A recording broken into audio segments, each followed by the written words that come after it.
che non rende assolutamente quello che promette. C'è solo un caso, per quanto mi riguarda, dopo aver scoperto di avere una discreta quantità di adepti che si vestono esattamente così, mi copiano il movimento, lo sguardo, il passetto. Cari signori, non funziona così. Cercate un'altra paternità che sia quella magari del talento, che sia quella di una destinazione più personalizzata. C'è solo un caso in cui mi sono lasciato travolgere da un plagio, devo dire, fenomenale.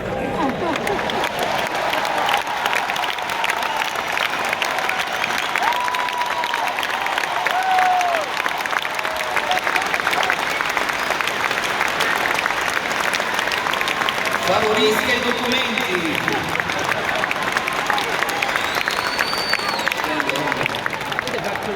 Dai Giorgio!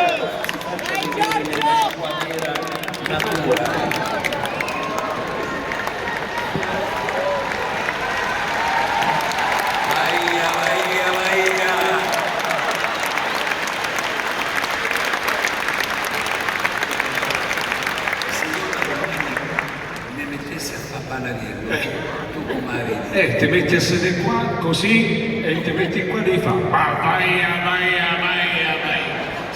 Solo qui, oppure c'ho una potenza nei bracci, ci puoi provare, prova un po', c'ho una potenza nei bracci, Una potenza nel braccio.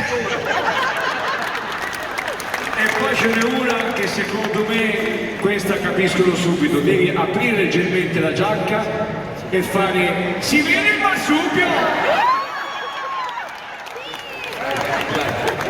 Devo dire che lì mai un pochino, perché poi quando vai a vedere hai dato quest'idea all'Italia, al paese, di questa esuberanza. Io ho un po' preso in giro, via, mettiamola così. Sì, perché poi io so, c'è una ballerina di fila, cioè che si mette in fila per prendere il posto, che ballano tutti.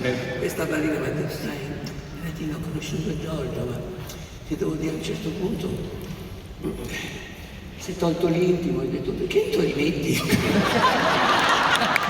Cioè,